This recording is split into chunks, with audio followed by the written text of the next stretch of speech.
the need for re-adjourn at 8:07. Reconvene, re-adjourn. Know where my head is. And there are no staff or visitors here. I'm going to hand over to Judy.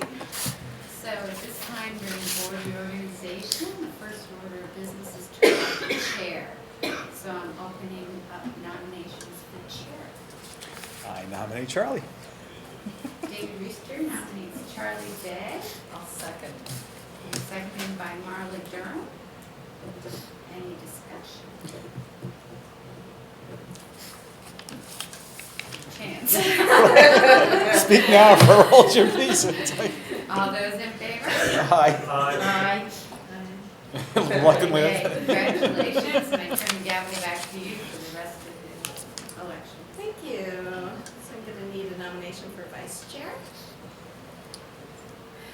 We want to do it again, or I'll be happy to do it.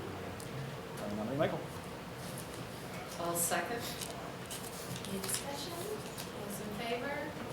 Aye. That motion passes 4-0. You don't sound very excited. I'm very excited. See it in my face. And a nomination for the clerk of the board. I'll nominate Marla. I can nominate. Okay, I'll take If everything we else. go by my last minutes that you haven't received yet, No. I don't know if that's a good idea. I'll second. All those in favor? Aye. Opposed? Motion passes 4-0. And then I believe I appoint the three CCSU board representatives. Actually, they're all in the elected category, so you have to be elected, so you can elect a slate. Identify three and elect a slate. Okay, so,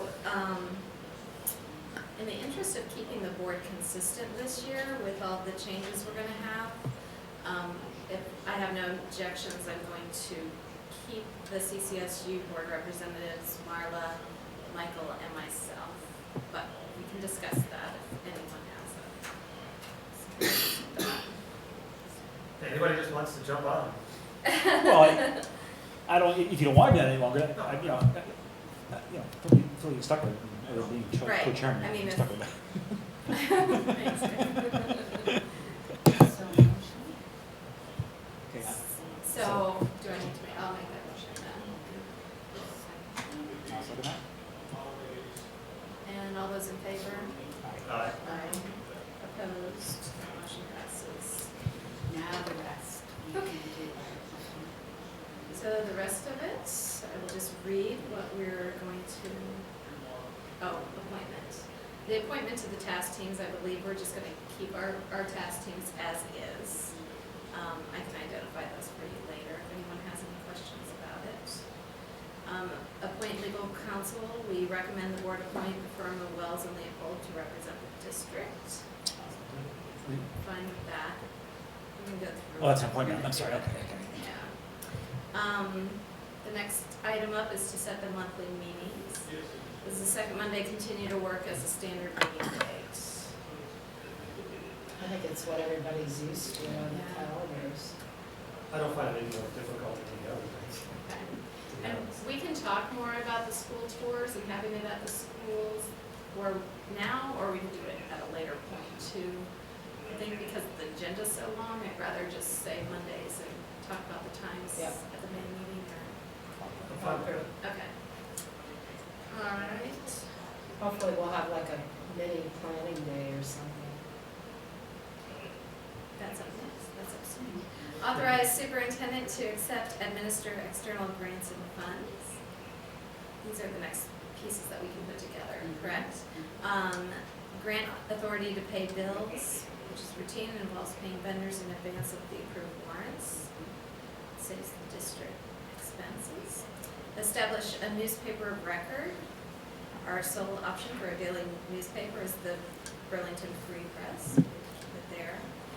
Members' acceptance of the VSBA Code of Conduct, which I believe we had in our And this year, it was a little different than it did last year, in that last year you each had to sign one. This year, you signed, you all signed one. This year you have to sign them individually. So each of you received a copy of the board notes, and if not, we can go and make sure you have them. Okay, and we can get those to you. Actually, it's very similar to what you signed last year. There's not a lot of changes. It's a little cleaner and it's more precise.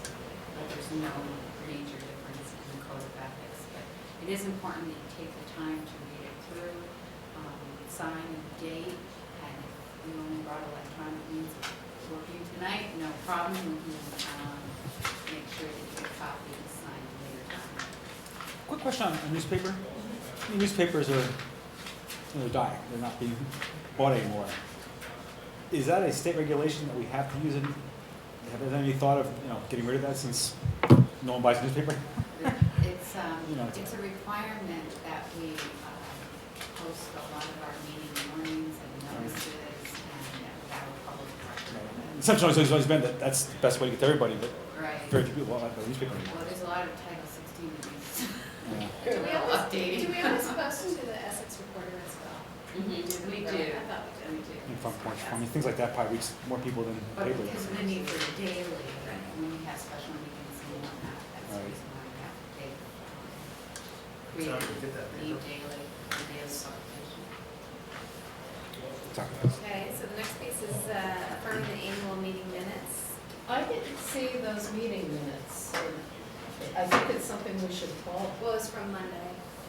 Right, it's too soon for us to have them. So all you need to do, when those minutes are received, is to make sure, actually, it's one board member, either clerk, Charlie, that you review them for accuracy. So Okay. when we receive them, it's just to make a plan around making sure that somebody on the board reviews them for accuracy. And I think last year Linda had sent them to me, so So I think that's what happened. if that's what you'd like, Say that. I'll make sure we do that again. Okay. Who's the hardest one? And then the last one is identifying the annual planning day. Good luck. Let's table that one. Does anyone have any thoughts on the planning day, when they can't do it, when they prefer to do it? Was August good for you? Is it too close to the school year? All I can say for certain is June is not good. Okay, June is, Do we have a monthly meeting in August? yes. Is it possible to combine like part of the meeting or meet earlier? The current structure has that as a carousel. But Oh, That's a big question, whether we want to keep our carousel meetings or we have them. Typically, what I'm seeing around board planning days is about 4 or 5 hours. So probably attaching to another meeting would be fun. Too long. I would think that by then we would just, Last year, we used most of them already, didn't you? Yes. Yep. And it consumed a ton of time. But that was a nice site. It was a nice day. I think early in the morning was nice too. We're all a little fresher. I don't know how Dave, what your schedule is I now. prefer morning. If it's afternoon, something can go wrong in the morning. It says, no, you can't go in the afternoon. So, And for me, right now, everything's clear, but that can always change with my new job, so I'd rather accommodate you guys. I would say Same if timeframe as you last year. send out dates that you're available, Okay, maybe Cindy can do her meeting wizard. okay. So, but should we shoot for the first week of August? So that we're I not can in see the a depths of problem. anything, okay. I think that's what- Yeah, sounds good. Okay. So. You want me to make a motion on all these? Yep. I'm gonna move that we, leave the, members on the task teams as is. Appoint the legal counsel, Leopold and Wells, the second Monday of the month for monthly meetings. Authorize the superintendent to accept, administer external grants and funds, grant authority to pay the bills, And our newspaper of record is Burlington Free Press, and that we accept the VSBA Code of Conduct, and that the annual meeting minutes will be sent to Charlie for review, and our annual planning day will occur the first week of August. Moved by Marla, second. I'll second that. Seconded by Dave. All those in favor? Aye. Aye. Opposed? Motion passes 4-0. And I'm gonna move the agenda around a little bit, Denise, sorry. So that Erin can move on from us. So we're gonna go straight to number 12, additional preschool partners. So in your board notes, you have one recommended additional preschool partner this year. As you have experienced a couple of years in a row now, I come to you after reviewing partnership requests. Those requests often come from parents. Sometimes they actually come from providers. This is a program in Williston that it has 3 stars and is moving to 4 stars. And it's the Williston Enrichment Center, and they will have a certified teacher next year. And the following year, it looks like they will actually have 2 or 3 licensed preschool teachers. They have 3 people who are in the process of getting their master's degree, one in special education, another one in preschool. I went and visited the program. I was impressed by the leadership of the program. And very involved in state level issues actually, and is a Westford resident, which is a nice connection to our system. They're doing a really good job. I feel very confident in recommending them for partnership with Essex Junction. I did receive one additional request that was very last minute. My goal was to get all partnerships to you tonight. We do have one additional that I agreed to go and look at on Friday, and so I may be back with you in May to ask you for an additional partner, and I'm allowing parents of that program to request a slot, and we'll manage that should the program become a partner. But it is my recommendation that you approve this particular partner for partnership that will bring us to 9 partners for preschool. And I think that's really exciting. I could talk for a long time about preschool right now. There's a lot of state level attention, as I'm sure you all know, to universal access, Dave, which is something that we've talked about here many times, right? And so the state is really taking that up and is looking at that topic. It's very timely on the heels of our community needs assessment and the outcomes of that information that we collected. So it's a pretty exciting time, and this is just sort of one more step in that direction, and there will be, I am quite sure, more conversation to come on the topic for you as a board. So that's the first. And just as a little additional item on that, at our annual meeting on Monday night, we had a couple parents who were concerned about how that message gets out. And, we said, we talk about that all the time. How do we get the communication out? So we did have one good suggestion, was to put signs out, just like the boat signs that they put in front of the police station. Like, If you have a preschooler, know that you can ask for a slot. Yep. Or maybe even some flyers that people could take or something. so, but. Sure, yeah, And we're that's always up something for regarding ideas. Registration also, so just Definitely. there was Say just that something the very. actual question is really that particular piece is more toward the Very. registration. Yeah. But I'm glad you brought up the annual meeting because it gives me an opportunity to correct a misstatement that I made. And that was, I was using the wonderful needs assessment piece that Erin put together for you, and I just read way too many lines. So when we talked about our partners, Erin just said that tonight we'll have 9, and the partners are the Essex Junction District Preschool. the EJRP preschool, Heartworks, Saxon Hill preschool, the Children's Preschool Enrichment Center, often referred to as CPEC. I went too far though, and then continued to read those other placements that a lot of our children are in those settings, and the three I mentioned that are not partners, are currently, not currently our partners, are Hug a Bear, Essex Hollow, and Kids and Fitness.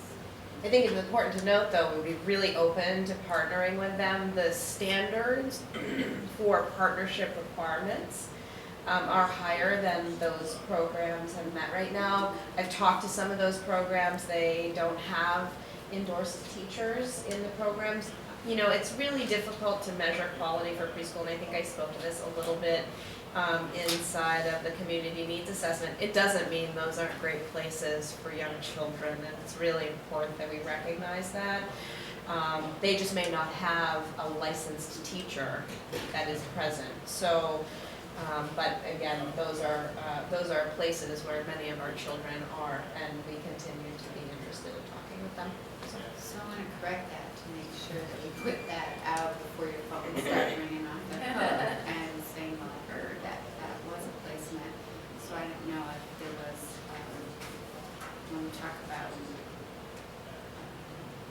the annual meeting, we send out a thank you note, maybe just put a correction at that time for Yeah, the that's a good community. idea. So, Yeah. and maybe not so much a correction, but really listing who those partners are. Yeah. So then people will know which preschools are partnering with It would be interesting as we move forward to if universal pre-K access comes up and how many actual slots we have in qualified providers. That's going to be another conversation to come. us. So we have 40 slots right now, Well- and then after last night. Now we have got 60. Another 20. So that's great because if we had had only 40, we would have had a lot of people that I would be having to say no to because of the number of requests we've had. Just like predicted, it's gone up and up and up every year, and we'll just keep trying to be better about getting the word out so that people know that it's an option and a possibility. Do we anticipate that this year we'll fill all 60, or, okay? I do Probably- anticipate Probably that. even have a few Yeah. requests over 60 that we'll have to Yeah. lottery them out, I guess, right? That's right, and because we won't have a total of 60 to provide to new families because we have a group of 3-year-olds who are going to be 4-year-olds Right. who automatically keep their slot, and I think there are 19 of those children this year. So we will have about, I think, 41 open slots as opposed to 21. So that's a good thing. Just make a suggestion. I believe Mike said earlier in the year that the Essex Reporter is very willing to put pieces in by administration or by school boards. I think this is a subject universal pre-K because of the questions. A couple people had an annual meeting, it's confusing to them. I think it would be a great time to be able to say the state is headed this direction. It came about because of this requirement and how it's working and who the partners.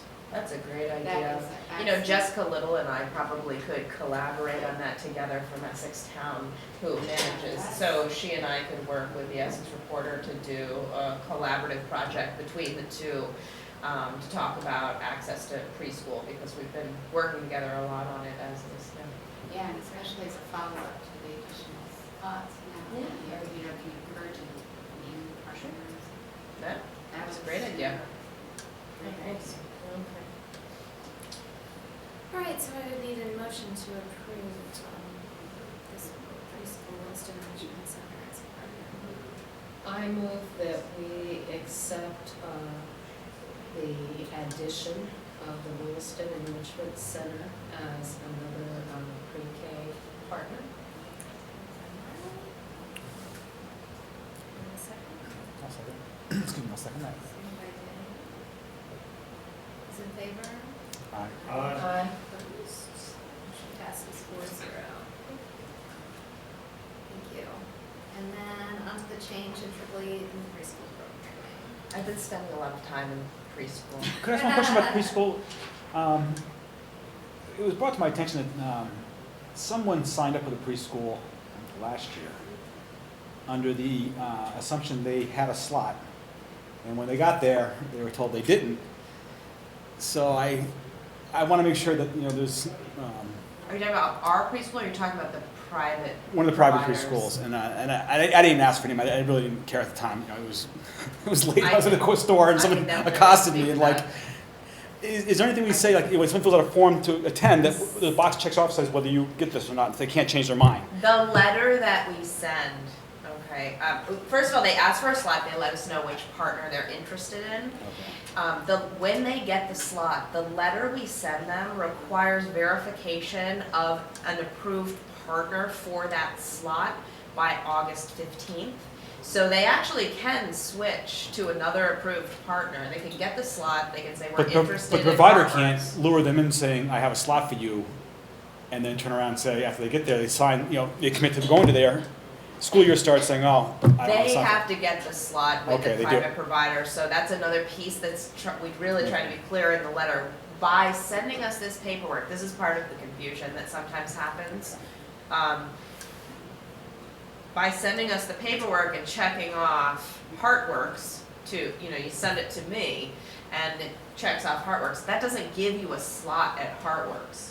You have to contact HeartWorks and get a slot in the typical way that you, as a parent, would gain access to time for your child at that approved school. And we say that in the letter. I think sometimes there may be some confusion that the check mark on the form they send to us Is there in? means that they get to go to that private pre-K.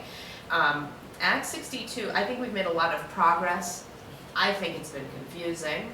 I think we've tried very hard to publicize. I think we've tried hard to make it clear.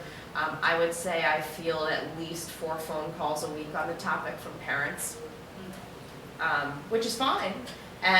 But it does take, or they email me, and it usually takes me 2 paragraphs to really kind of explain the process, because even though it's on the website, it's just not a nice, even flow of process. I'm hoping if we get to universal, the process will get better, because everybody will just know that everybody has access, and there's not lotteries, and there's not, this whole process around it where you're trying to connect with someone in the school district to figure out whether you've got a slot in the preschool where you're responsible to go to get the slot, right? So I can understand why it's confusing. We've tried to be a good resource for people as best we can, but as you can see, it's still not perfect. So you were gonna talk about the changes. Yes. So as I said, I've been spending some time around pre-K. It's been great, and I really feel like it's a valuable use of time. When children enter kindergarten, we're about 80% there. And, their brain is about 80% developed by the time they enter K. And so to spend time in pre-K and intervention is really important and valuable work. We have an opportunity. Our preschool teacher is retiring. You saw that in your orgs. And so we have been talking, Mary Hughes, Tom Bochansky, and I, as well as the preschool teachers and the essential early education teacher and the SLP, have been talking about models and what that might look like. In our community needs assessment, there was a real interest in increasing the number of hours we offer at the individual schools. So right now, it's only 3 days a week for 3 hours at each school, and it's the same team that jumps back and forth between the schools to provide that time at each school. The pre-kindergarten teacher, the Triple-E teacher, and the SLP travel as a team back and forth and run those programs. We've talked a lot about the inefficiencies of that. We've talked about by doing that and offering that small amount of time, sometimes the density of children with disabilities can get fairly high. We really try to keep it under 50% children labeled with needs and non-disabled peers. Sometimes we get pretty close to that, but even that, it's not reflective of our community, certainly.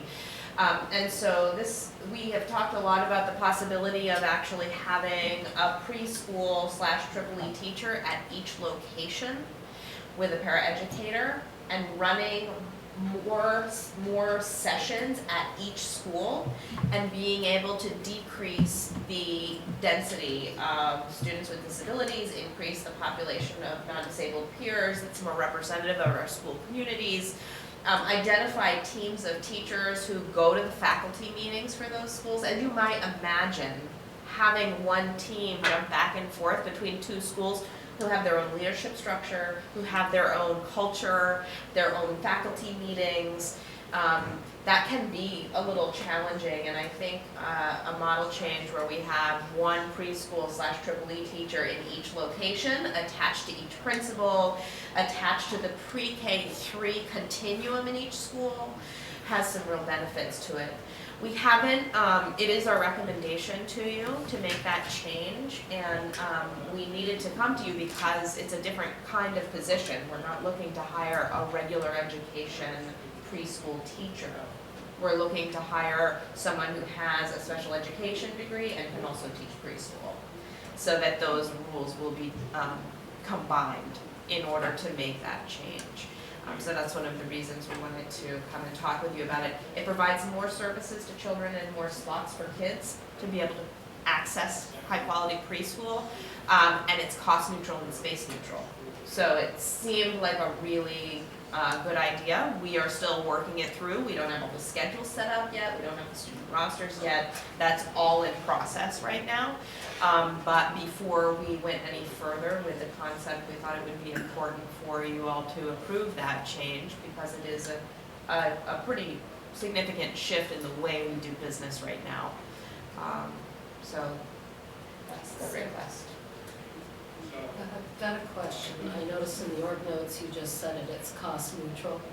Is it cost neutral because someone is retired that's paid more money? Because it sounds like you want to increase the hours. It's actually the same amount of staff. Really? Literally the same amount of staff. It's a different model. Is that because of the transition time between schools? Transition time between schools. Right now, we have our Triple E program right now functions sort of like a classroom does, where you have a classroom teacher and then you have a special educator pushing in. We're looking to pull out of that model. It's pretty intensive with FTE and looking to build a model that actually right now Westford has this model already. It works really well up there. They have 4 morning sessions and 4 afternoon sessions, and they have one teacher who serves 8 children, and the children, and some of the children have special education needs. The teacher does both, case manages the kids, provides the special education services, and also teaches the classroom. And it's worked very well up there. We have a higher number of children with disabilities in Essex Junction than we do in Westford in the Triple E program, so we need to meet with the teachers and think about this more. Actually just shared a voicemail with Lori Riddell, who's our Triple E teacher today. She's really looking forward to the opportunity to talk with us in more depth. We've been talking with them all the way through this whole process as we've been deciding what to do. This was going to be the recommended model a year out.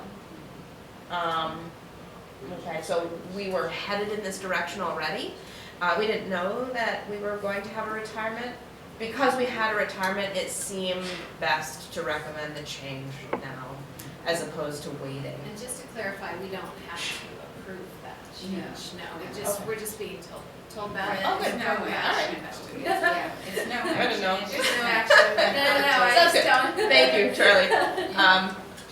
It's just an update, because we wanted you to know that we're always looking at efficiencies and investment models to serve the needs of kids. There's another opportunity for retirement, it just made it more time to move forward, so. It's great, it's amazing that you do the same thing with the same. Or, I mean, Funny some how things you- are different with the same. Yeah. It won't be exactly the same, Right. I'm sure there'll be some growing pains, it's not, there's no perfect answer to any challenge, but, I think it will serve us better. That's great. Thank you so much, Erin. And there's one more area, well, Aaron's, go ahead, is you have an ordinance, the school psychologist funding transfer background, and Erin really is the person who put together the solution set for the situation. And so she's here, that was included in your ordinance, but to answer any questions you might have about that position. So it's a piece of our consent agenda, Yes. you guys are looking. That allocation transfer is just from the school district to central office to meet the law that is currently in place, correct? Yeah, I mean, it's part of the concept behind 153, and the real need exists to have a highly qualified PhD level clinical psychologist on staff based on the population of children that we work with who experience mental health challenges, ADHD, and autism spectrum disorders. It makes up about 63% of our special education population, and that clinical necessity is important. And it's also looking to retain staff, because right now you've got a 0.6. Well, it's tough to retain staff at a 0.6 at that sort of high level caliber. So the recommendation is to move it into the SU, combine it with some of the contracted evaluations that we do to continue to use that money in a different way in an employee instead of contracted service, and to hire a clinical director, basically, who would be able to do evaluations, oversee programming for children with intensive mental health challenges, and support the system in that way. And how Act 153 plays in is the spirit of it to Yeah. retain high caliber and level. Question, you referred to the person as a director. Is the person going to be a staff level person, or is it going to be a director level person? I didn't know. It's the pay scale that we're looking at is, I believe, synonymous with an assistant principal level position, and the title director is Needed for there. that. The title is Director of Clinical Psychology and Evaluator, so they will be doing evaluations, a number of them, probably approximately 50 to 55 a year. So the majority of their work will be actually evaluating children, because that's the majority of the money that we have in the 0.6, for example, and then some of the U46 dollars will, from contracted services that has already moved to the SU, will be added to that 0.6, and then some of the supervision that we've contracted out for some of our intensive needs programs will also be used, and that role will be part of the job description as well. So there is a director level title with the position that's being recommended. So the SU board will make a decision on this after you make a decision on this step. Okay. And we can do that. English is a second language, the EFS, whatever the terminology, is that fall under your, or that's under Amy? It's under Amy. Under Amy, okay. I know. She could have three head Thank you, Erin. Thank you Thank for you. moving me up, I appreciate it. All right, so we're gonna pop back to the principal's reports, and just so you know, when Grant shows up, we're gonna go to his piece as well. Okay. I'm gonna keep this really short because of the time. Almost all the schools always discuss Common Core standards, the progress they're making on them. They also usually talk about the behavior and the modifications and what they're working on there.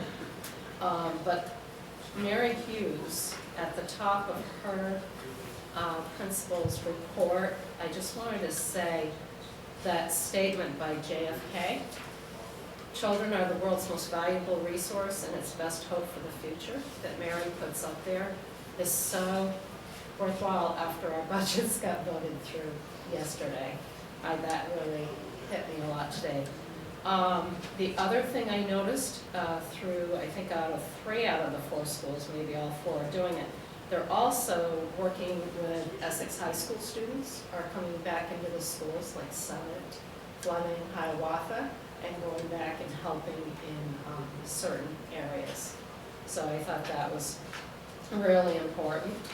And let's see, the Natural Playground Committee at Summit Street, they're still fundraising for their phase 2, so if anybody has any extra funds available, it's a worthwhile donation. The women, their brochure is fantastic, we saw it, we were given a little talk about it, unbelievable. They could be on our communication team. The other thing I noticed that Grant talked about the other night, you're doing your CCSU benefit basketball tournament. Tom Luchansky spoke about that. That sounds like a fun time to get the schools together for something fun and not just educational involved. And I noticed on Hiawatha, he did speak about the students. They had so many students at the beginning of the year that were in, I call it timeout. It's called, you know, their time away room or whatever. But that numbers are decreasing on that, so the strategy they're using. And also Hiawatha touched upon, they touched upon that because that's part of their climate study. That came out of the climate study for that school. And Thomas Fleming is still celebrating 100 years. And I just wanted to say the school arts PTO production at Fleming, they are doing The Wizard of Oz, and it's planned for Tuesday and Wednesday evenings, April 16th to the 17th at the Essex High School. And he again, of course, they all talk about pretty much the same thing, how they're addressing Common Core. Lori's principal's reports, I thought were excellent for after budget has been accepted. She talks a lot about the technology and what they're doing for the Common Core. She was very specific. A lot of good information there. And they have a Hello Dolly coming up, and it is April 11th to the 13th, 7 p.m., the Hello Dolly musical for ADL. And then they have a spring concert on May 23rd at 7 p.m. So I think those are worthwhile. And what I like that Lori put in there is more than 2/3 of the student body at ADL. They take part in band, chorus, and/or orchestra, and 1/3 participate in softball, baseball, or track. So I thought that. And the other thing with Lori's principal's reports, I wasn't aware of this. The Essex Town School, EMS, ADL in Westford, held a dance at ADL on March 8th, interacting with each other. I think that's phenomenal before they get to the high school. Yeah, just 8th graders, right? Yeah, that's what it said here. I thought that was phenomenal. So that's, I think that's pretty much it. Not a lot of detail. I'm making an assumption that these principal reports, are they found on their individual school sites? I don't think I've gone in to actually see if I can find the principal reports. We keep them on a site, I think what you have there, so that all the principals, it's on our educational leadership site, so you probably can't access So it. general public wouldn't be able to access That's a it. good. I gotta tell you, there is so much detail in some of these things and the action planning that's coming up. I think it'd be worthwhile for parents or the community to be able to access this, so. Mara, Welcome. and Jen has volunteered to do all principal work roundups for the next year. Beautiful. She really did, not just because she's not here. She really did say she would do that. So unless everybody has their heart set on doing it, that's solved. And up next is testing updates. I can tell you leaders at work is, we're not meeting this month because of the conflict with the annual budget. We are working on new and current board member training. So we're in the start of that process. So our next meeting will be, I believe it's the second Wednesday in May. Negotiations, we had our first meeting with the teachers union a week ago or so, 2 weeks ago. And we have our next meeting coming up in April. The 16th? Yeah, we exchanged proposals. Yep. We're on step 2. On negotiations, it's pretty much Chris who is there, right, with you through Chris negotiation? and Bob. And Paul, okay. Because I was concerned with Mike's retirement, where that was falling, Yeah, Mike doesn't go to negotiations. but, okay. Policy? We drafted another B20 to send to the CCSU for review, approval. That's really all we did. We sent Go them. in May, and I think you're opening the wellness. Wellness. policy next, right? Schedule coming in is, maybe not. I thought there was much When? time. The next meeting. Yeah, I think she will be there. And then we have communications, which is part of this key message Right. that we've already heard tonight, so.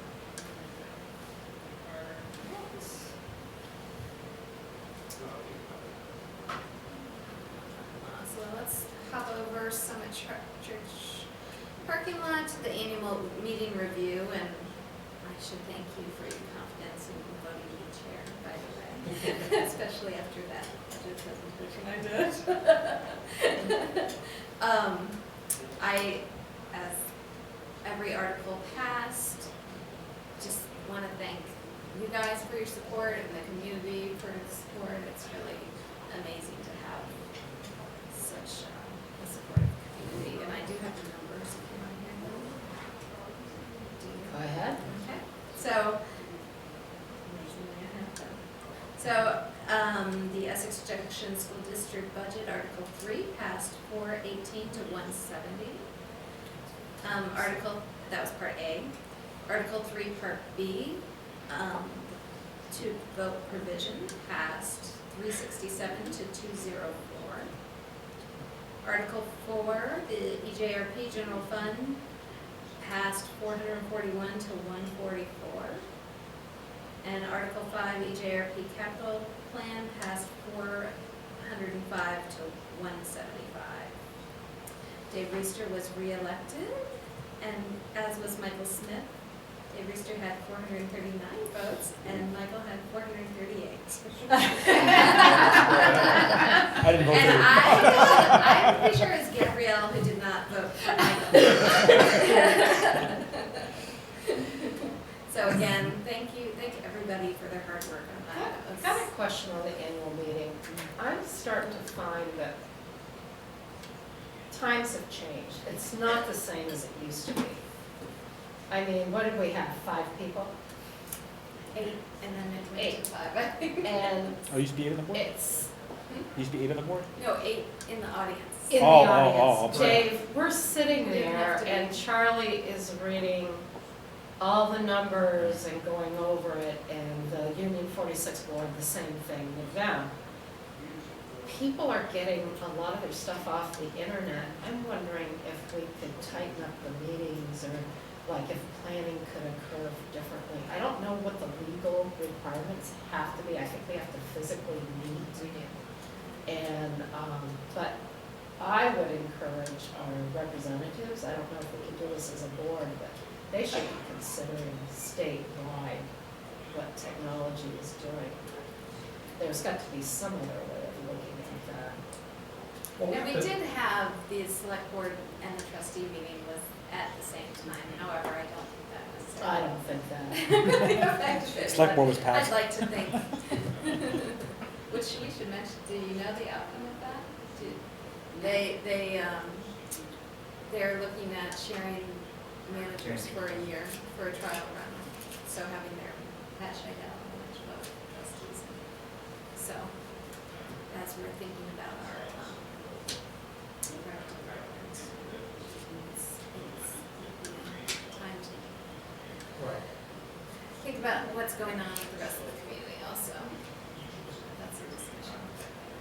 I think things have changed. They don't stay stagnant, and I think we're wrong.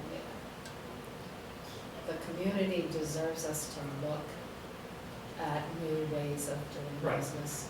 I mean, how much of the big budget presentation that we do, how much of that is required? Clearly, there's not a tremendous interest to be there in person to hear that piece of information.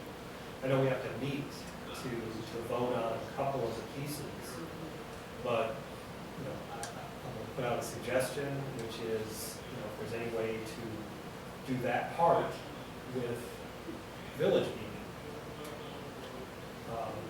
And the presentation is given in some other form. It certainly would, to me, streamline the process, but it would have more likelihood to have more individuals involved in that piece of it. Because otherwise we had, you know, what, 9 people vote on Because I think we have to hold our annual meetings, so many, is it 10 days, or do we have any more? It's 10 days maybe? 10 days. And so if we could do it with the village at the same time. Especially when you consider 82% of your community no longer has school-aged children. Right, that's another big piece So of it. they might be more interested in attending village Right. meeting and then combining the two to make up the crowd. That's the way, there's pluses and minuses with that. That's the way it's done in my community. And we share. Makes for a longer meeting then. Mark Dracula was briefing the budget at 10:15 and didn't have the time to do a good briefing with questions. And by then, the 120 people that showed up, 20 people left. So it was the same problem. And sometimes those are good solutions. I'm just saying there's both ways to look at that as a solution.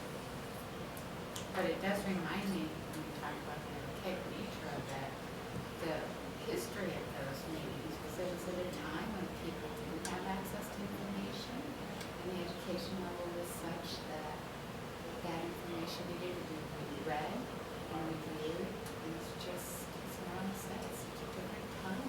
It's changed, and it's an archaic, another one of those archaic structures that we have. I really think it's a conversation to have with reps, that we've got more. The only thing that would come into play with doing a combination, the U46 piece of things would either have to remain standalone or would have to be done with county.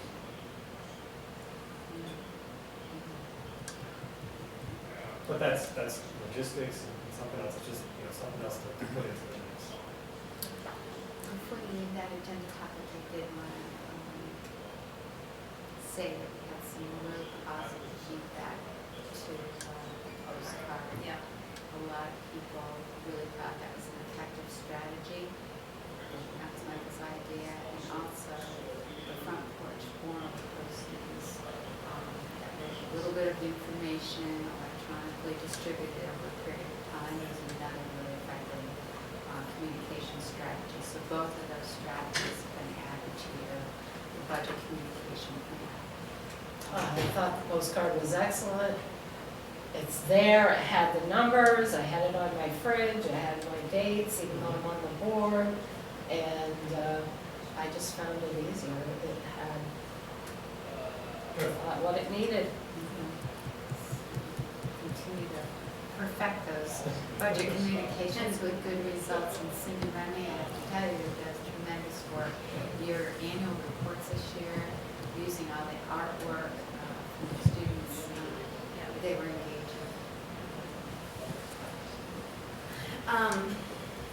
And that front porch forum is amazing. I mean, Yeah. it really is quite a genius idea, a way to get information.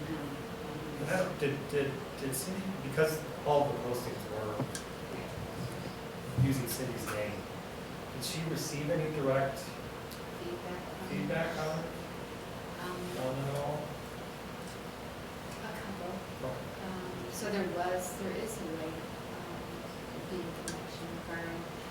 One was like, opportunity to respond to one direction, so I'm not even sure if it was a budget piece, but she is a person who does all of those postings. And sometimes she takes this. Okay. And I only asked that because we didn't, Aaron and I, we may have, participated in writing a lot of them, since it wasn't under our names. The feedback did come directly back to either of us if it was. So to close that loop, because there was, she was. Right. But it was just also good, she just It held was it good. in, didn't want to share. Should, all right, so moving on, should we cover the small topics and key messaging for after grant, hoping that grant gets here? Sure. Because I don't want to be in the middle of your 30 questions. Yeah. Is it 3 questions? No. Yeah. It's 3-0. So I'm gonna hop up to No, that's not my stuff, but you need some? teacher appreciation. Teacher appreciation is coming in May. And typically we have given fruit flowers, I believe, for more times.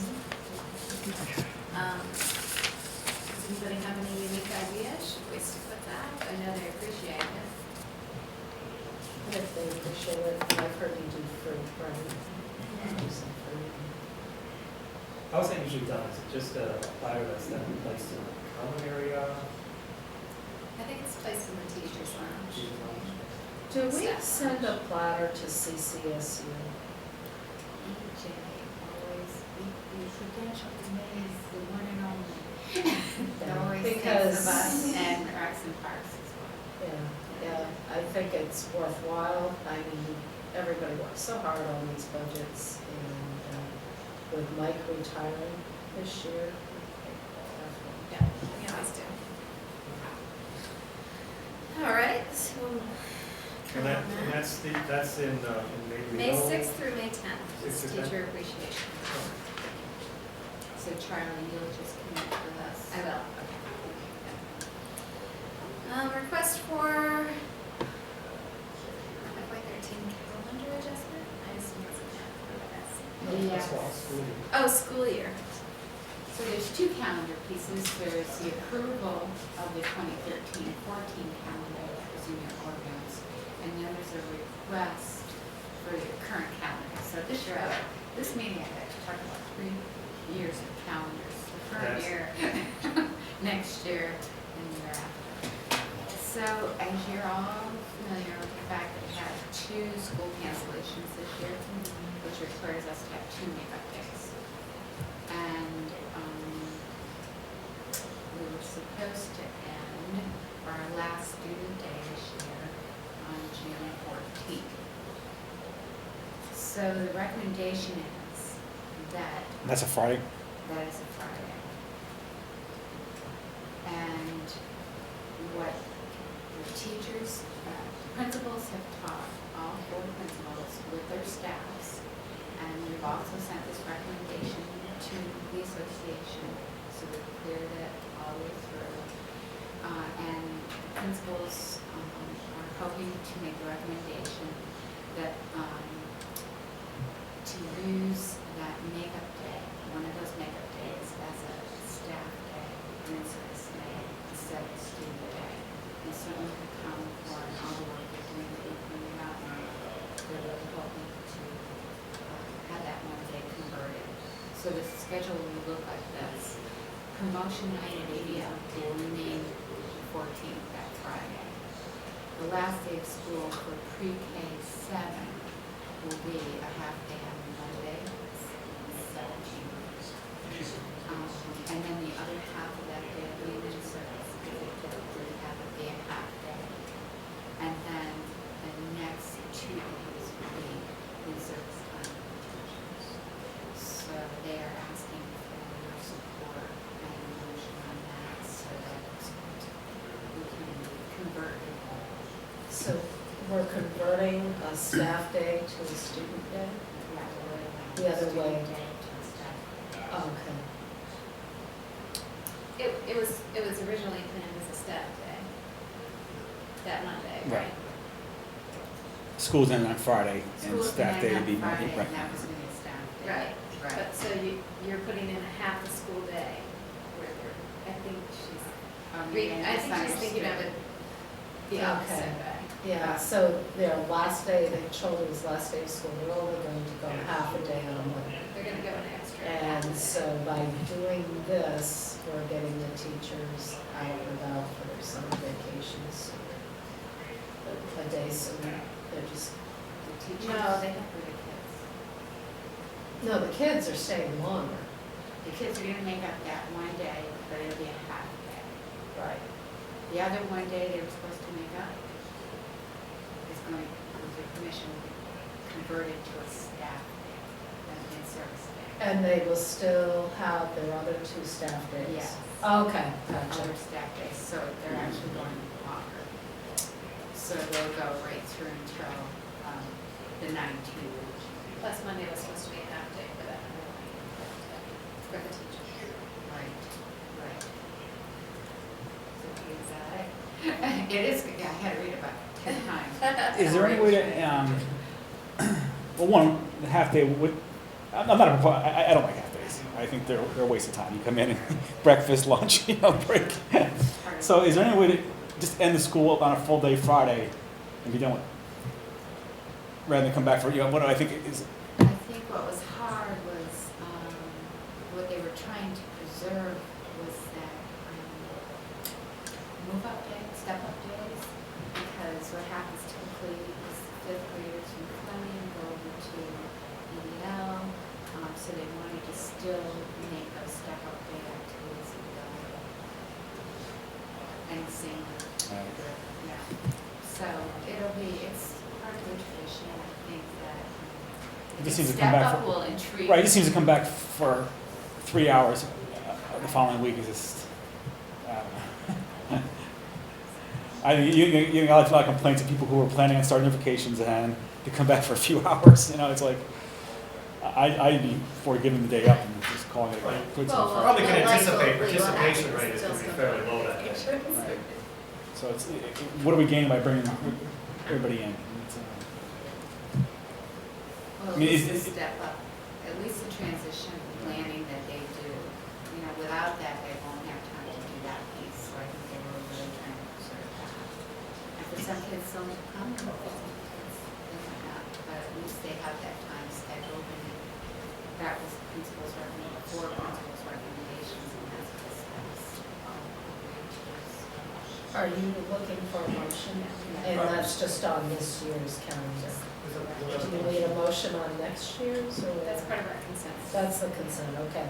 Are meals still served on that day, Yes, yes. both breakfast and lunch? Yes. Okay. Well, I'm just saying, that's, Unfortunately, we School see a days at drop 11. off in participation, participation. that's another, but that is a good reason to have it. I will move that we accept the Driving administration's in, yeah. recommendation on the SY 13 calendar to end for the students half a day on Monday, the 16th, and add the other student day as a staff day. Is it the 16th or 17th? 16th. 17th is a Monday, right? 17th? Oh, I'm sorry. 16th. Okay, so that's Monday the Let's 17th, do that. half a day for the student, and then an extra day added for staff. Second? second. Michael, sorry. All those in favor? Aye. Aye. Opposed? Aye. Motion passes 3-1. All right, let's move on to welcome Grant. Thank you again, Grant, for your guidance during budgets, and talk to us about the Summit Church parking lot. Oh, great. In your org notes, I think it's page 36, I included some information. There's 4 pages in there. The first page is a snapshot. It's a still from the video. It shows, this is the church parking lot that is used as a drop-off and pickup for Summit Street School. So this angle of the photograph is taken from the church. So Summit Street School would be to the right.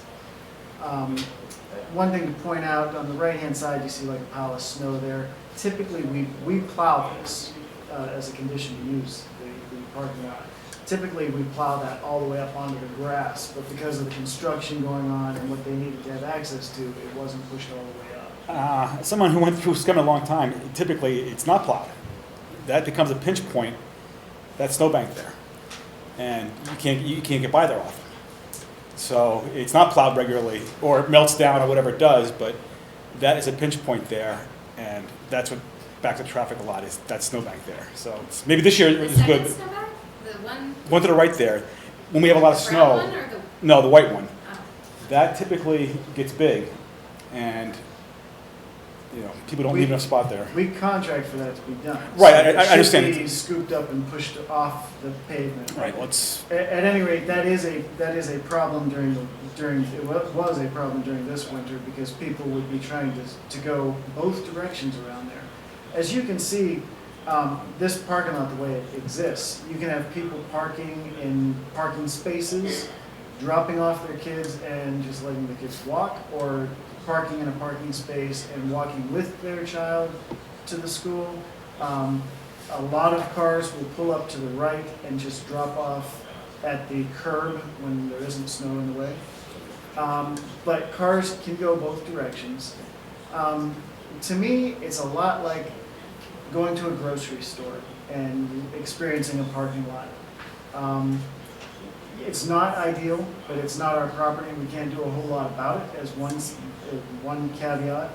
Another caveat is, the initial reaction was, hey, maybe we can get a crossing guard out here to fix this. But imagine a crossing guard at a grocery store. And you have cars parked in all different places in that lot. You can't have one crossing guard, controlling where all those kids are being dropped off and crossing them safely. So I don't know that this is something we can fix with a crossing guard. It's not our property, so there's some limitations there as well. But I did want to show you, if you flip to the next page, the current design, the scheme is a little different, the perspective. Now, looking at this second page on page 37, Summit Street School is to the left, so it's the opposite orientation now. This is basically the way the parking lot is laid out. So you can see you can have people parking in spaces in one of 3 rows. You can have people dropping off along the left side. You can have people going both directions in every area of this parking lot. So it is a challenge. The next slide, though, is kind of the interesting thing. As part of the new building being constructed, and you'll see that where the new building is going to be located on page 38, they are going to redo the parking lot. And what you see in the center there is basically a planter, a divider, barrier. So you're not going to be able to have cars going across anymore. They're going to have to go either all the way to the top or all the way to the bottom. So I do think this might control flow a little better. I don't think it's going to solve every problem, but I do think it might be better. And the only thing I see when I look at this is because of the straight parking spots, I worry about people having to back out and backing into each other and being careful when they back out. But Other than that, I'm hoping that this will encourage a counterclockwise flow and that there will be a lot more places to pull straight in at, and that we won't have quite so much traffic going in opposite directions, cutting people off, that kind of thing. The last slide that I had in here was just a proposal that we sent to the engineer that's doing this work, asking if they might consider angled parking lots or spaces, just because it might be easier to back out and safer to back out. We sent this to the engineer initially. We thought they were kind of receptive to it, but then we received correspondence that they are not so hot on the idea. So I don't know how much we can do about that. It's their parking lot, they determine this. But I guess what I wanted to express is that we're not ignoring the fact that this came up as an issue. But I do think for right now, I would like to wait, and we're not talking years, we're talking months before this is redone. So I would like to wait until they redesign this parking lot and then maybe send Bill Ware out there again to monitor with video to see how it's working again. Maybe with the new setup, it might be, I still don't see how a crossing guard would fix this because there's such a wide range of where cars could park. But once we see how it works, the setup, and we record it and see what kind of issues we have, then maybe we can then brainstorm some kind of an idea to make it more safe. So if you get asked about this, if you just let folks know, it is being redesigned. There is a center planter, a divider that might make it better, and we'll reevaluate after it's finished. That slant idea is interesting, but they're not losing any spaces just by slanting like that. No, it doesn't look like they would. I mean, you might, I'm not the engineer on this. They might come back and say they would lose a couple of spaces, which every space is a premium, so I can understand that. But when I drew it up, in my mind, I didn't lose any spaces. Yeah, what's interesting, the current design, they lose like a row of parking. Yeah, but they get, instead of 5 rows, they have 4 rows, but the 4 rows are longer. Longer. So I think they still get the same number of slots. They were more concerned with limiting people to just one direction if we did angles and some pushback on that. I will say that when this went to the Planning Commission, I'm not sure what happened, but we did not get a notification of this. And so we weren't there to be able to argue it. And I'm not saying it was the village's fault. I mean, it could have just been a mail issue because it's usually mailed to us. We just didn't get it. So that kind of put us a little behind and might have weakened our position a little on coming up with an idea like this. You know, if we had done that at the public, at the meeting, then maybe it might have gotten a little more traction. But as I said, it might make it a lot better, and I'd like to wait and see. They plan on doing this work, like I said, pretty soon. That's the other point, is when they do decide to do this work, it's probably going to be before the school year's out. And they have been talking to Bruce Murdo and Principal Hughes. They've promised they're going to give plenty of notice of when this is going to happen. It will be an inconvenience during the school year, most likely, but hopefully it won't be for a long period of time. And we'll find out what it's like to lose that space. Yeah. Yeah. You know, this design I think would work. The problem here in St. Louis Fleming is people don't adhere to the traffic plan. They stop and they park and they wait for the child whether they see fit. Fleming people, you know how 3 o'clock, if the front of the school is busy, packed, you're supposed to drive in the back. People will stand right there and wait for the cars to clear. Well, the cars can't clear because no one can get out because no one can get in. It literally stands there. I don't know how many times I've had to get out of my car and tell somebody, you got to move. And they don't like it because they don't want to drive in the back because their child's waiting for them in front. It's like, but nobody can move. You know, it comes down to people driving correctly and being considerate. And if they're not going to do that, any plan you have. Summit, triple parking in front Right. of Summit, you know. Well, you have daycare providers. One with a Mickey Mouse on it. That van used to park right in front of the gate coming down from Summit. Cars couldn't get around. They would sit there until all their people got there. It's like, You know, and a crossing guard can't take care of that. That's not their job. You know, so the best thing to do there is have a police officer go there once in a while, you know, just to say, okay, this is the way it's going to be, and get people used to it. But and the new guard at Fleming, you know, he's trying to do a good job. He's trying to direct traffic. I mean, I feel bad for him. He shouldn't have to do that, but you know, he's quickly learned that if he doesn't direct traffic, people will park wherever they want and just bring traffic to a stop. It's like, so. And hopefully that works. The downside to that is whenever you start getting into those interactions with parents, sometimes Right. tempers start flaring, and that's why it gets to be a challenge. Yes. But anyway, that's I'm what I've got. waiting myself any Yeah, more we get. discussion on that. Good? Okay, thanks, Fran. Thank you. Posted. Go to key messaging strategy, Michael, you're up. Back up 1 second. Isn't there a plan going on, or some plan going on about the reconfiguration of Fleming's? I thought there was some planning going on about the reconfiguration of Fleming's drive-through pattern. Parking lot? Yeah, well, the parking lot. loop? Yeah, and how you do it. No, I mean, we had considered that. Oh, okay. And then what happened, the thing that ended up really throwing us into a bit of a tailspin was the cost was gonna go a lot higher because Green Mountain Power was gonna have to relocate a pole in order to adjust where the entry was. Whenever that popped up, then I had a discussion with Principal Ryan about, you know, so this is what we're gonna do. Then he raised some concerns about losing parking spots. Because with that loop, it was gonna eat some traffic spots. So we had adjusted the traffic pattern a little bit at Fleming. And at that point, he came back and said, well, this seems to be working a little better. Yeah. I'd prefer that to doing this project and losing parking spots. So that's why it came back out of your capital plan. It may be something that we might want to bring I think back the way again. the way it's sit now, it works. It's getting people, you know, at the end of the day when they drive around back, well, you can't park and you can't, you know, along line forms. Well, some people aren't there to wait in line. They're there to drive around back and go park. Put everybody's in the middle of the road, someone can get around. So if we could put like a line there to say, you know, this is 2 lanes, so someone can get around. Simple things like that, I think, will help people realize, you know, traffic needs to move, and not everybody there is sitting waiting there for their child to come out at 3 o'clock. Some are there to park and going to school, and so something simple like that, I think, would do a lot. Go a long ways to making traffic move.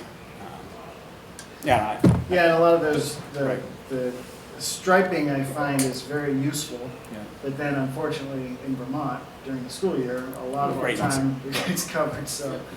But yeah, I mean, maybe we can talk Right. offline or something about, I would love to readdress that. I was disturbed whenever our plan kind of fell apart because I thought that was really gonna be useful. But whenever the cost went up and then Principal Ryan expressed some concerns, then it fell back. Now, there was a crossing guard there in the afternoon, a secondary crossing guard for a while. I know it's not there anymore at Fleming. There used to be the one, you know, on the corner of Prospect and Summit. There used to be one there where there's a crosswalk going from, you know, on Fleming's site, going from the sidewalk in front of the school to the sidewalk that's by the bike rack. There's no longer a crossing guard there, and that crossing guard there used to make sure cars did not stay there. So there's one at the intersection and one right in front of the school. Right in front of the school there. And that hasn't been there for a while. I'm not sure what happened to him. But he used to help make sure the cars moved, and since he's been gone, I think I don't have time, 15 minutes to sit there and wait for all the traffic to move around. Let me check into that. I'll get back. Making a lot of friends now. All right, key messaging. Sorry. Rick. New message.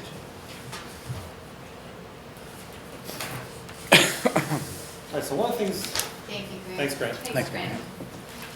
that we want to talk about Thanks for all your work. is Calendar 2.0. And, you know, how we want to communicate that information out to our prospective stakeholders. And in tonight's carousel meeting, we talked about that those stakeholders were going to be the community. And as board members, we are members of the community. Each of us have our own perspectives. You know, Marla's no longer has children in the school system. Charlie's got children, but they're just about out. Dave's got kids throughout the spectrum a bit, and I've got, kids that are, right in the middle of it. So we do have perspectives that we can bring to this discussion. And one of the ways that we can communicate with folks is to design our messages, based on, some key points that we come up with as a group. And a way that we found that seems to work pretty well is to ask questions of, what do we want to learn? What information do we want to come up with? That we want somebody else who has that information, or to provide us, or through further discussion we can derive ourselves. And so tonight's activity is to generate those questions, and then looking at those questions, come up with some common themes, some common topics. From what perspective am I supposed to be coming up with questions? Am I coming up from a parent's perspective, a teacher's perspective, or a student's perspective? Well, tonight's activity, we were looking at taking the perspective as a community member. Okay? Trying to figure out what the questions they're going to ask. Right. Try to take off your board member hat and just put yourself as a community member. With this calendar that you're taking a look at right now, what kind of questions come to mind as a result of that? Now, you can throw in there, your unique perspective. I mean, you have that, but that's we just want to try and focus mostly on the community. We've had Judy's had I don't know if you participated in the. There was I want to say an executive team, but that's not exactly. The educational leadership team. Yes. So all of our principals and central office administrators, we did this activity with that team. We did this activity with the board communication team. And we've done this activity with the superintendent's regional group. And it's been interesting to see what the 3 themes are for the different stakeholders and how they're being prioritized. So that when we have to go back and message and do the common messaging piece, we have to know what are those top 3 themes. So this helps us to prepare our messages in a way that's going to help people understand what they want to know about the calendar that's Right. not readily available. And then our plan is to take the questions and the messages that, the core messages that come from this group, from the U46 group, from the Westford group, and combine them, or to look at them, I guess, and to see what the messages are going, should be. You take a look at, Westford's going to have their unique perspective. The board members are going to put together maybe a slightly different perspective than we're going to come up with. The U46 board, I mean, they're representatives of the high school, but you have folks from the town and the village communities. So, I do expect to get some differences, but there's also I'm sure there are going to be some very common themes as well. You want the questions tonight, or do you say? Yeah, we're gonna Fire 'em with Judy's assistance, we're gonna write down the questions as you guys come up with them. I can give you one of the You know, biggest ones. so we'll try The biggest and- one, I know I'll take calls. Which color would you like to be? The Probably blue or the other color? I'll be the other color, because you can't see red. That's right. Go ahead, Marla. What about daycare? Okay. I can't get off of work for 2 weeks to stay home with my child. Quit your whining.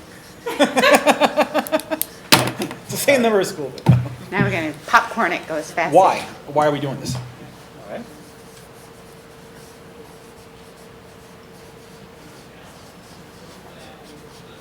can ask other questions, I can write too. Cost, is there any cost impact? Okay, so,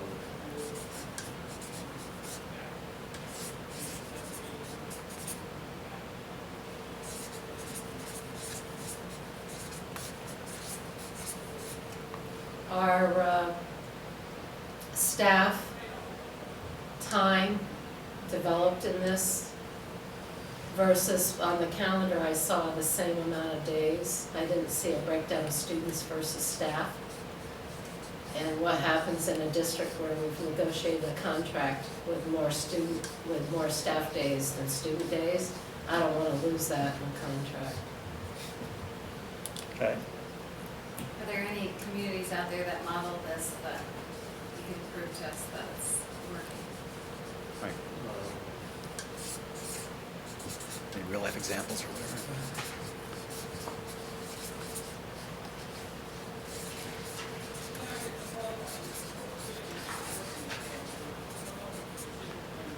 And what do you mean my child has 2 weeks to do some other type of program? Are staff going to be designated to be at the school? Who's going to be working with my child to accomplish those new programs? Does that mean I'm gonna have to pay for new programs? I only budget for the summer vacations. Okay, so you're taking Marla's? Marla asked 4. You said how many? What programs will be available and who will be, What programs will be available for my child During the breaks or during the whatever you breaks? call them. Okay, and then Charlie's was, Where they can use this for extra learning time. Is staff going to be designated to be at the schools? Are we talking they're going to just be available on technology? so your question, Charlie, was, will I have to pay for programs during the All these intersessions? extra programs that, Okay. During the transit, during, what they call them breaks, what they call them? Intersessions? Intersessions, that's your intersection, thank you.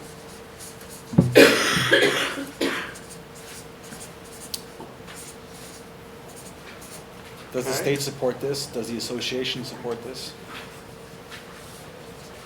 I got it. Yeah, a lot of parents are going to say, that they're going to want to make sure their teachers agree with this. Their kids' teachers.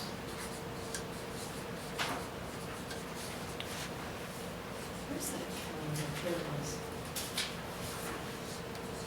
Now, here's not really where, I was talking to Judy about, some changes I would like to see considered. Is that where we ask these questions, or is that a different?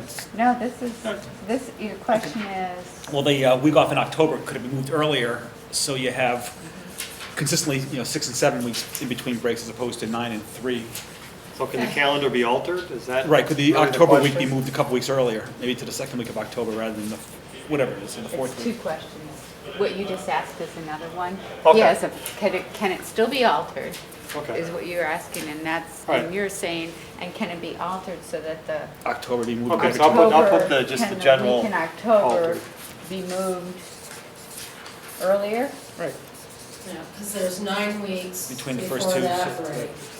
And then there's 4 and 3. Now, the 3, you're trapped by And Thanksgiving there's and 4 Christmas. more weeks before you get another whole week off. That's not a long time Okay. for the kids to be there learning before they're breaking again. Right. Yeah. so the Floridian in me who grew up in a high school, or a school with no air conditioning, Yeah? wonders about the heat in early August and late June. So the question, this is I don't know Jeopardy what the here. question is. Do Will we AC be need- needed to? Is that a Is AC concern? yeah. Okay. Only-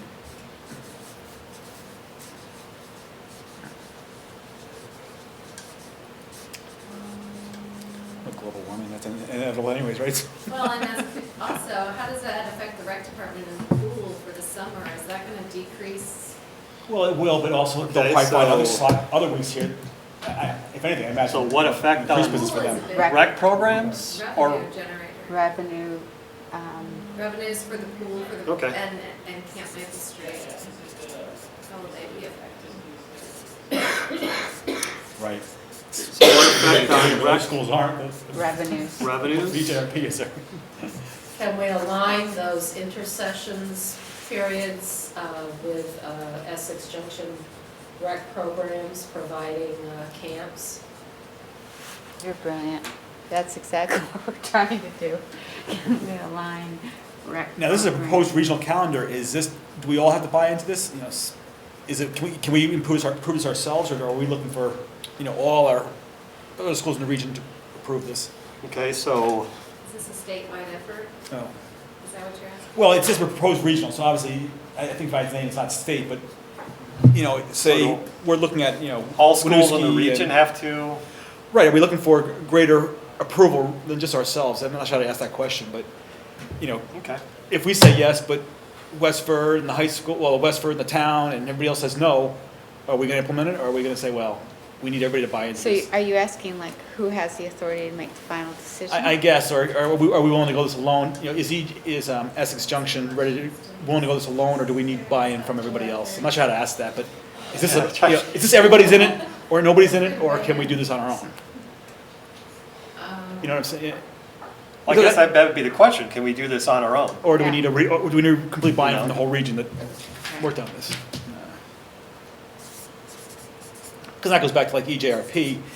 If everybody buys into it, then, well, they're really not impacted because everybody's on the same schedule. Things change, but if, you know, the town and Jericho and whatnot stay on their traditional schedule, now you have them looking for services that may not be there because we're not, or whatever the case may be.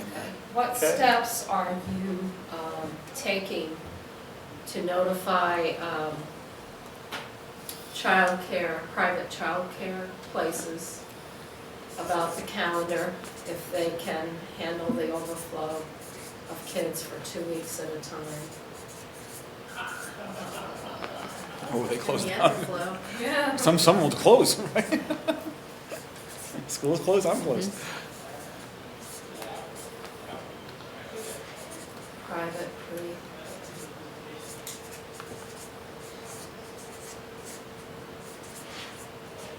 With a regional calendar, does that mean that high school students, if they all have the same time period off, maybe high school students could be asked to take care of children, or there might be a program that could be started where they volunteer So I to wrote do a little that. too big. So is this sticky on the other side? No, huh? No,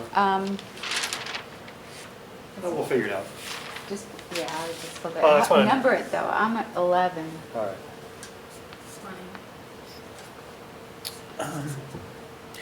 Are we gonna ask for input from the preschools and daycare providers?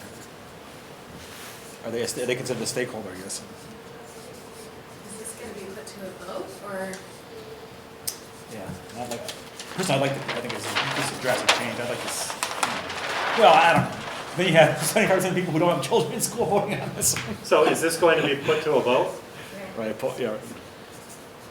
It's pros and cons of that, I guess. But yeah, I'd like general input on that. I guess, as a general, I just can't envision how those 2 weeks are going to work. The staffing, how a child learns and accesses extra programs. Especially if I was a parent or a grandparent, very concerned, I would be, how do you motivate I'll give you an example, my son, give him 2 weeks off of school, you'd not see him doing another program.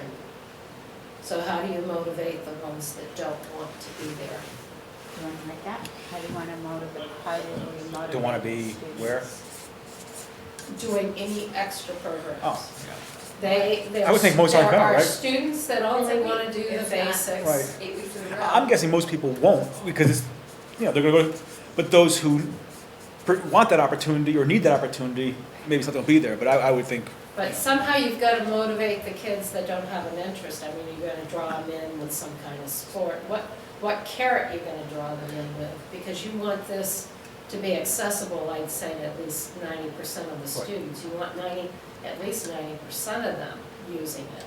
So how do we motivate students during the intersessions? Was that, To come, want to to participate. do well, that's a extra. question. What percentage do you okay, so to anticipate participate. to take part in intersession activities, as opposed to just, you know, it's vacation? I'm sleeping late. See, you're saying 90%, I was gonna think 90% wouldn't do anything, Yeah, that's what you know, but maybe not, I don't know. Would normal school sports intercession as well? I mean, how are you gonna handle, how are Okay. you gonna handle sports? Those organizations that control, boy, you gotta do some work with 'Cause schools are them, typically because closed. They set the schedules of what schools play who and what dates. Right, but like, for this April break, your schools are closed. So will school sports be affected, or just Well, Yeah. organized specific to the school intercessions? sports. Well, extracurricular activities, Well, they after school, continue say through after school the session. activities, or, you know, Will the sports programs be scheduled yeah.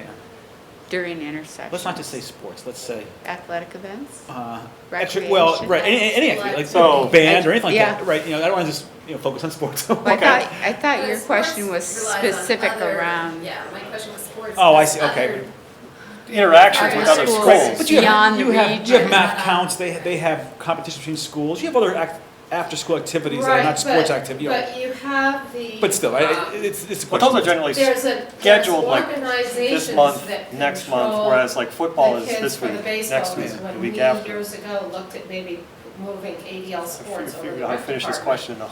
whatever those you could professional say organizations were, didn't go Little sports along or with other it. And extracurricular those, I don't after-school know if they're activities, umpires or or Okay, principal. so will school I think sports- it's how will they be impacted, or principals. will they be impacted? Boy, I wish I scheduling, remembered the and it's- term. There is a group that sets those school sports and sets the schedules. It's the Vermont School Principals principals, Association, VPA right? Association Okay. does that, yeah. So what I'm hearing you say is some of our athletic events are scheduled with schools in other parts of the state that might not be on the same regional calendar, and will there be a conflict with those, Correct. in scheduling those events? Maybe, no, maybe. All right, so It's a big question. Will there be a Well, I think his conflict? question right there kind of asks, will Athletic school event sports be scheduled during the schedules. sessions? Yeah. People can read it, that these well, sports. we can expand that to another Wait, question. I yeah. mean, it's not a problem. I mean, it just has, Yeah. We wanna Am know I if right? we're gonna have sports scheduled during intercessions, and then we also wanna know if this is gonna create a conflict with other districts in Okay. the state.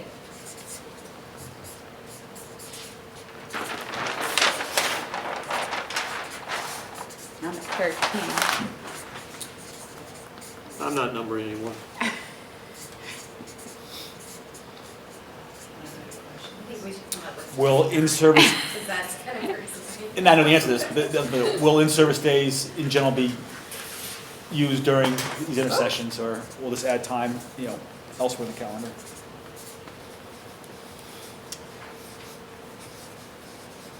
With other district sports programs. Yeah.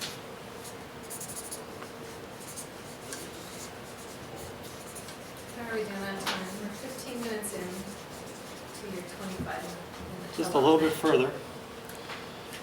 Will this cause the How school many board are we more up work? to? More than 10? I have Thanks. 13, you must have. Well, I counted, I started with 12 to continue on yours, but that's all right. It's a moving I number. think I was at, So it was 11. I think I was at 11, so I have 3 more. And you were at I see 12, a 14. 18, 19, 20, You have 21, 25, 22, is that right? 23, 24, 25. Okay. 5 to go. All right, I had a question. It was, will my child be negatively impacted by not participating in the intercession? Good question.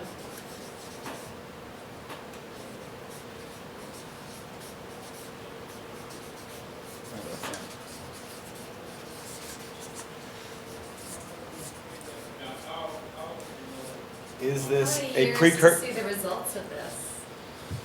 And part B is what are we gonna do if it fails? Is this a precursor to a lengthened school year?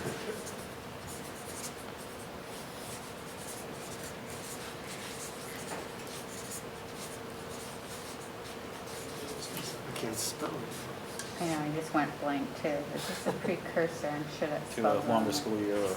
To a longer, I think if I was a parent of a CTE or high school student, I'd like to know how this is going to impact their jobs. Yeah, that, Is there a Okay, benefit? so, to Is who's it So a work- benefit? people who work 10 weeks over the summer, now they can only work 8 weeks over the summer, you know. Summer earning potential for high school students or. Because there's a lot of kids that work in summer rec programs. Yep. So is it summer earning potential for Impacted, students impacted? Very negatively impacted or.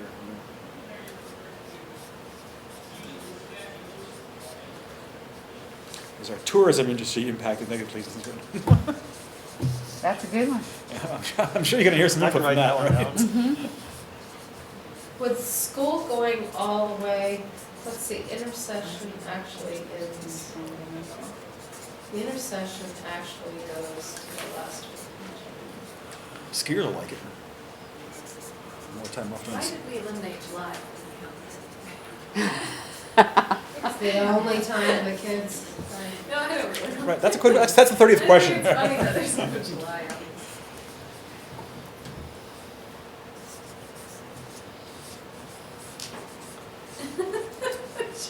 I think that's a great question, because then I think Will we it's, keep 170, will we keep the same number of school days? in this calendar, yeah, that is the set piece, because if we, it's the let me staff just days. clarify that. We have additional student days, so Right. your days, your additional time will be folded in. Right. This is just the common Right, so that's the question. They 175. might look at this and say 175, so somebody's gonna say, oh, are we still gonna do 177? Yes, So that's a question I think I'm anticipating. Yeah. Should I put that on there? Yeah, I think that's what, I think some, yeah, because someone's gonna that's ask a that. question that's gonna be Yeah. It's asked. the long, maybe, I was gonna say it's a long-term goal to have more school days. Yeah. Well, that's the same as precursor to a longer school year, right? Or is it? Did I write it? Number 16? A longer school year. Yeah, I think it's the same question, isn't it? Or- Is it, what was, how is it Or different? more school days, I guess, you could have more school days in the same school number of weeks, I Would, guess. would this by chance affect students that need to visit colleges? That's 30. Just a thought, or when they've, I don't know what number we're on. Okay. College business.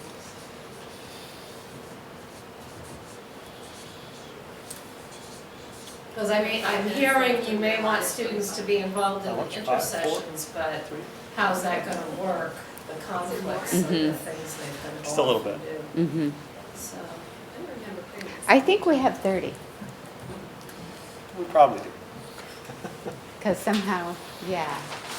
Well, I tried to started continue my number. count from I'm where you left sorry. off, and then you just kept counting. I know, You're I'm supposed to like continue very from mine. linear. If we had intercessions, we'd know how to count that.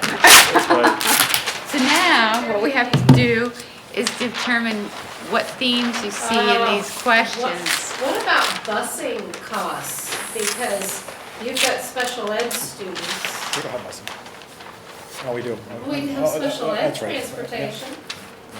Plus, we're looking at a community. We gotta make sure it's gonna Assuming high match school's with the involved. bus companies and the schedules and their contracts. Do we use more buses than, we own a couple buses, we bought a couple buses, do we use more than that?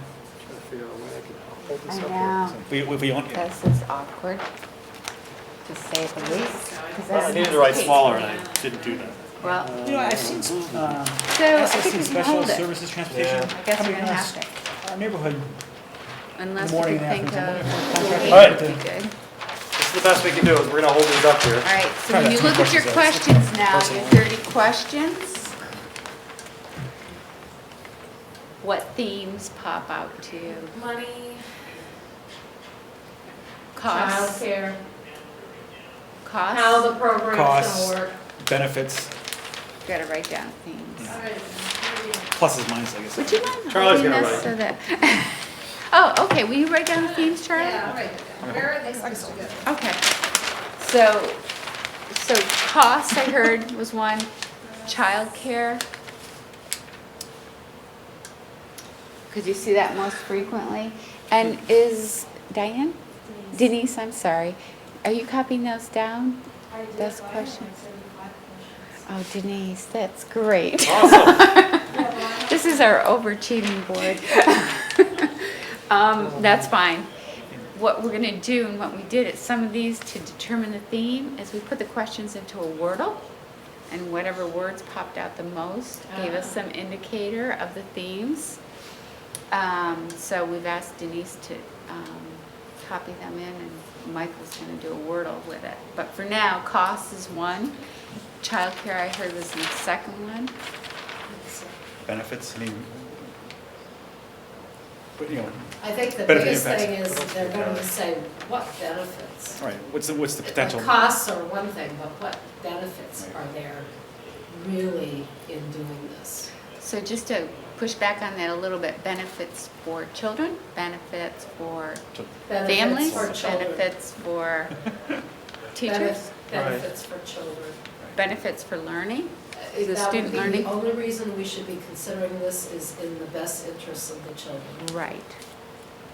But we're community members here tonight on this one. Yes. And look at your questions. Like, how many questions did you ask with that theme in it? Right.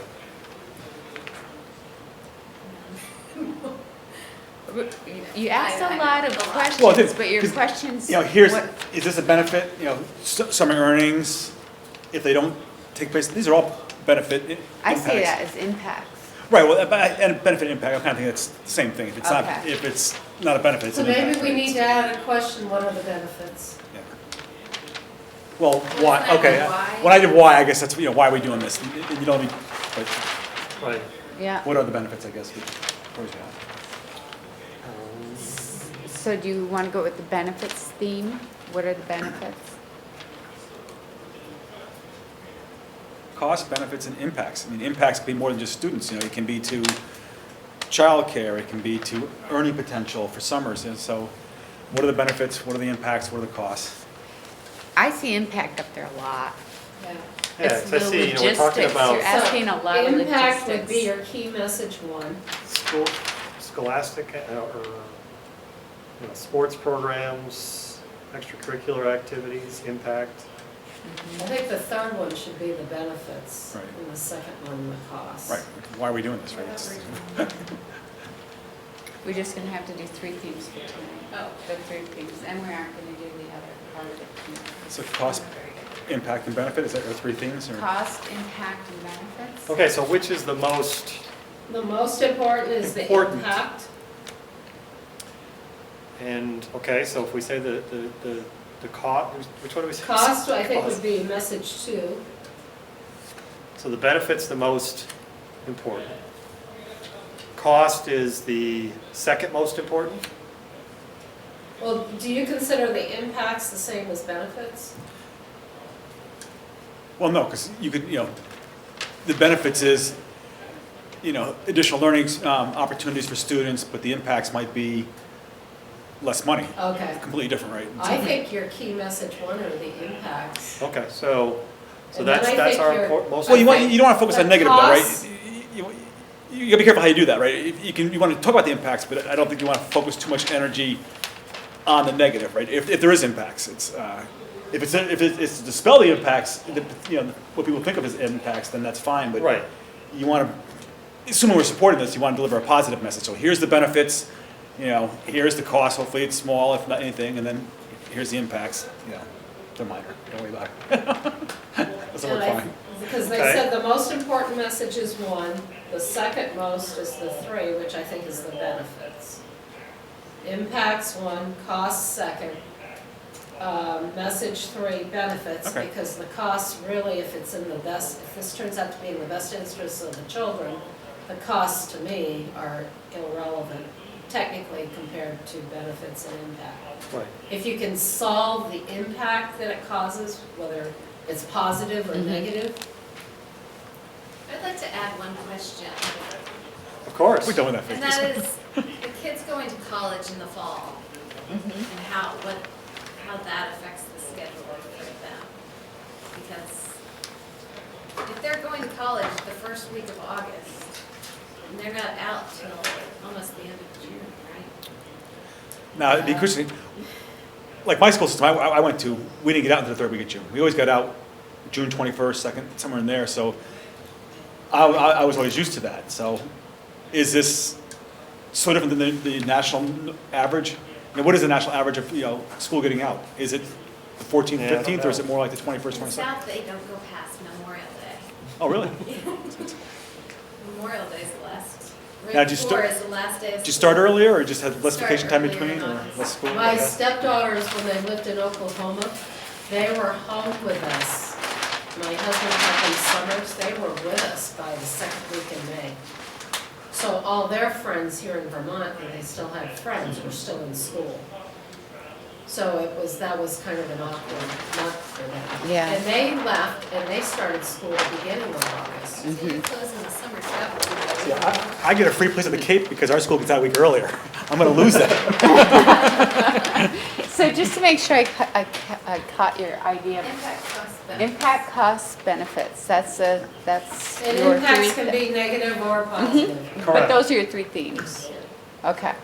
Thank you very much for the activity. And we'll take this with us, Yeah. and you'll see more opportunities to engage in some answers to some questions coming your way soon. But that's the idea behind what we came up with, as part of the communications strategic plan. I think it's an Yeah, part of excellent it idea. is- Yeah, part of it is, this is, the brainstorming piece of it, Yeah. but it's directed. And so you have an expected outcome of the brainstorming session, is question.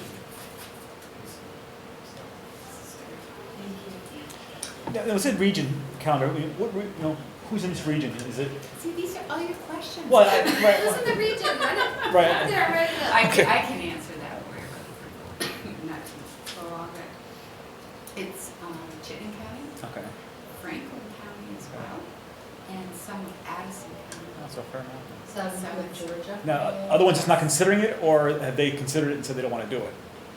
All of the regional superintendents, all 16 from those three counties are undertaking this activity. No, but outside of that, other areas of the state, are they The not other considering? areas of the state are really interested. Oh, okay, so And they at have- the member superintendent's meeting last week, they wanted to see what the calendar was, they wanted to hear more about it. The reason why we didn't go statewide, the reason why we stayed regional is because that's the only impact that we can have. We vote and bring forward a regional calendar, 16 for superintendents. So that was the only thing that was in our wheelhouse. At the state level, when they tried it 2 years ago, that was defeated, changed to the school calendar. So instead of using the old way of trying to get something done, we thought, well, let's see if we can do something regionally, and let's see if we can do something that's not going to cost more, like trying to get more student days and have that kind of impact to taxpayers. So, but it's, as Mark said much more eloquently than I did, this is the opportunity for engagement that will inform it, So as you looked at the questions, that was a great point that David made around, maybe if we moved up that October time, it would have more of a rhythm and pattern to it for me. And then what we haven't explored yet and are just in the beginning stages, and that's why it's for 2014, 2015, is what are those partnerships? We have IBM right here in our community.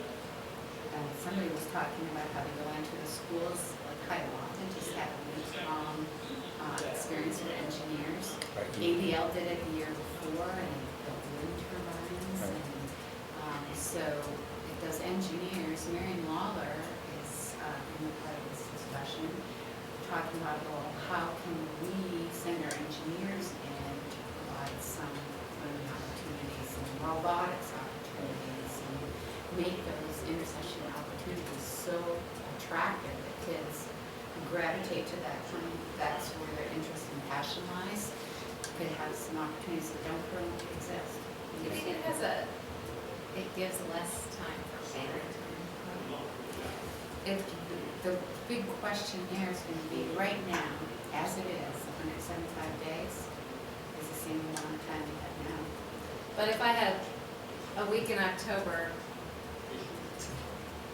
I could see myself as a parent going, no, well, go to the intercession experience, and now I have a week less of summer that I might or might not plan something or have with my kids. If I'm staying at home.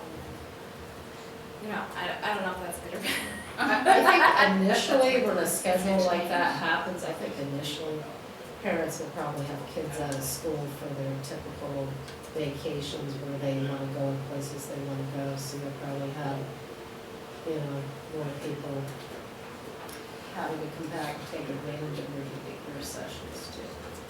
And the other piece of that is, that was another good point, because it's we try to honor the traditional times that you go on vacation anyway. So that's still possible. You could still go on your spring break or your February break, but then there's that second week, and you get that somewhere within that 2-week period of time.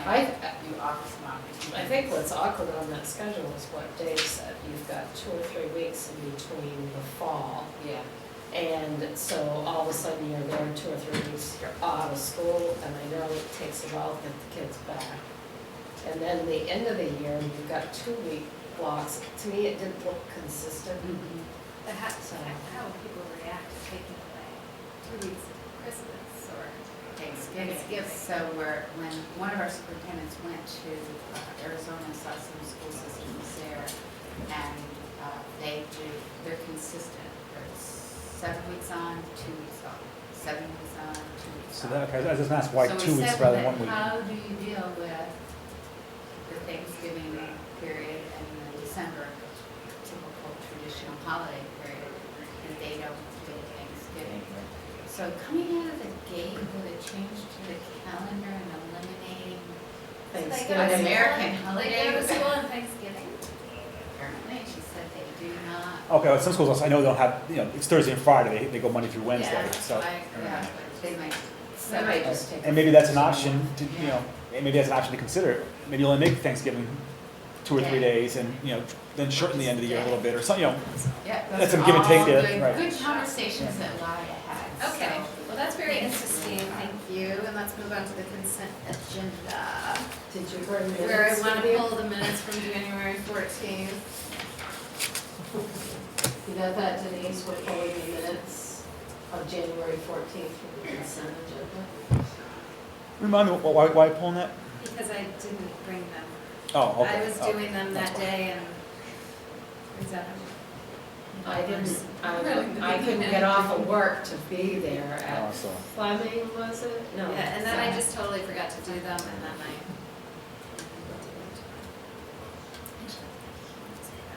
yeah, I like the school trips, it's hard though sometimes to make, you know, make them all, because it's during the It day. is hard and to so- make them all, it's a challenge. Also, you're missing the minutes from the night we met with the trustees. I was hoping to take their portion of the minutes and use it, but I got sick.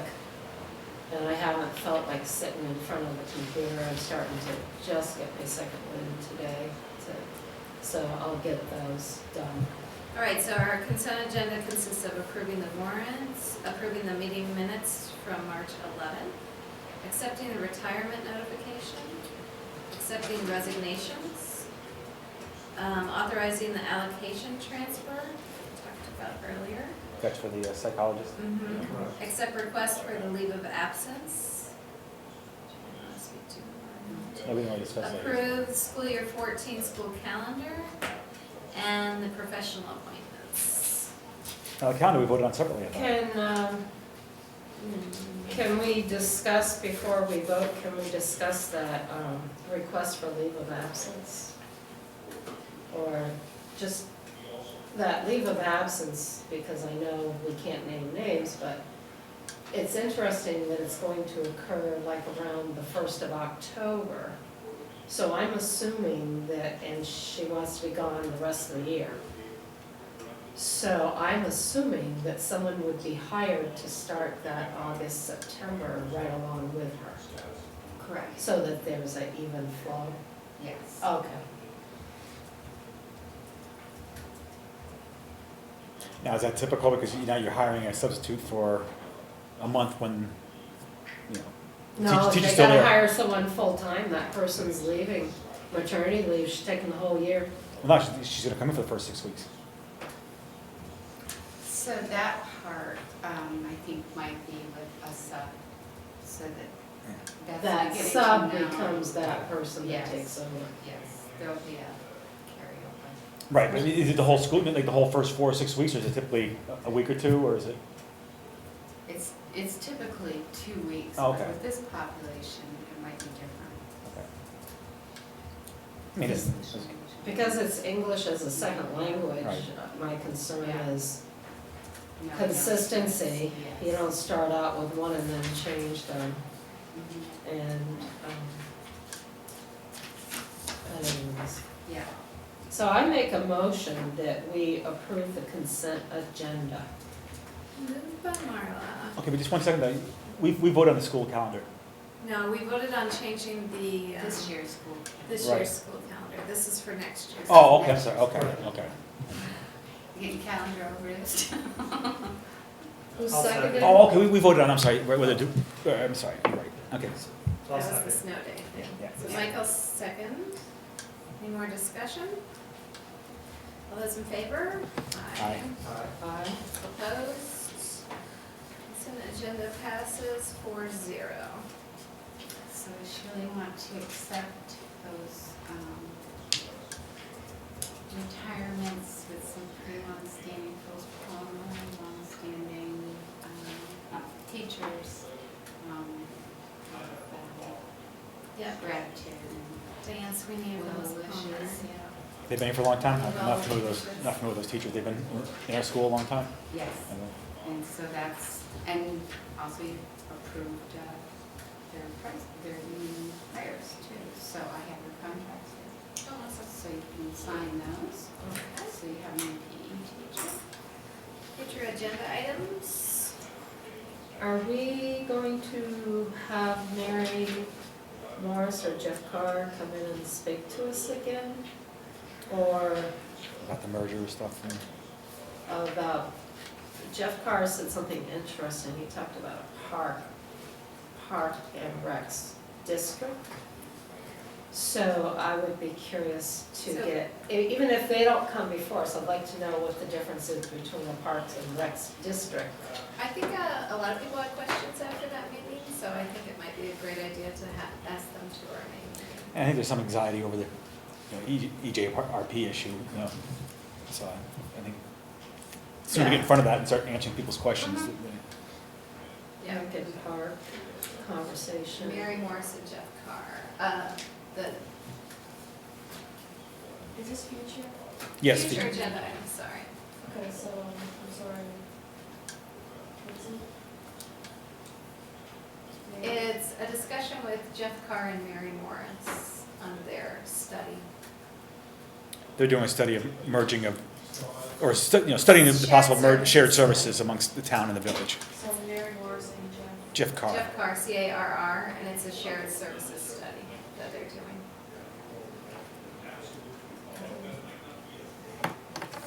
I don't know when we can have it on the agenda, but I'd really like to talk about, after touring Summit Street and just seeing one wheelchair, the size of it, I'd like to start talking and discussing space needs, not for extra number of students, but for the space that they need for these special needs. You're talking about like the reserved parking spots? No, I'm talking about actual size of the schoolrooms. Just with. Oh. Just within the a school building. wheelchair, Oh. just a power wheelchair with one child at Summit Street when we did that tour that day. Right. That to me was, I mean, I work at the medical store, I see people with the great big huge power chairs. I didn't put it into context till I saw it within the Right. classroom. Then the other thing, I don't know when you could put it on an agenda. I have a question about how I don't know how you can legally do it, but I think the impact of all the leave of absences at Summit Street last year were all third grade, it seems like. Yeah, there was, I'm sorry. And scores testing scores, I think, were impacted. I would just like to talk about how we hire and replace staff that are leaving. I think there needs to be a mix of different age groups, more well-rounded, you know, but I just want to That's a touchy subject, I'm not sure how you administer Well, that. I just want to make sure that when I we're understand looking what at you're this, saying. we're not just hiring people that are on the bottom, Right. low Or- scale or the beginning. Or maybe you make a policy where, okay, if 3 of the 4 teachers come in and all want leave of absence, do something like, well, we can't afford it. It impacts the students to have you all off for 6 months. You're all gonna get 6 weeks. So, Well, it wasn't really just age, it was illness too. right, I'm saying, There was the We did have circumstance. and we had a choice in that. We granted these leave It absences, was a right? perfect storm. You know, yeah, just So combination. I just- maybe we should have thought about that, I the think same, it's an interesting subject. I Yeah. think it's, would be Maybe some worthwhile to guidelines talk there. about hiring and how we hire and what our, I haven't read the policy. I know we used to always have to be careful because you can't eliminate the person that's got 30 years teaching and they're high income. You can't put a number on saying we're not gonna hire this this. goes with any business or school. I mean, everybody wants to do the nice thing, like, but in the end, it's the needs of the business, in our case, the needs of the students. So we have to maybe we didn't get that last year we didn't give enough thought on that, or 2 years ago, whatever it was. It would be great if this kind of falls under the leader work conversation about work trainings, because we've done so much with the hiring process. We haven't really had an opportunity to share. A lot of it's online now. I would like to know the evaluation process as well, and how that's been coming up lately, and how that works now. Yep, I put How often together that's done. a with the staff. presentation that they actually used in another board tonight, so that one's already made up. That's something you'd like to add. Yeah. What type of evaluation? A teacher evaluation? I also Are have, we- Oh, go ahead. planning, action planning, when did the principals do that, the schools? In June, you vote on them, and May, you receive them in your. So when we meet at Summit, at Fleming is our next meeting, Right. during the afternoon, is it, in May? Will we be hearing from the principals at that time? You'll have the action plans, and typically your principals all meet and give you a presentation in June. Yes, it's usually the June. Yeah. Is it the June? Okay. Yeah, you receive them in No. May, and Okay. then in June. Mhm. So you have time to ask, put your questions Right. together, and so the principals know what your questions are about them. So we'll be making some rec advisory appointments at our next meeting. We'll be going over some kneecap results.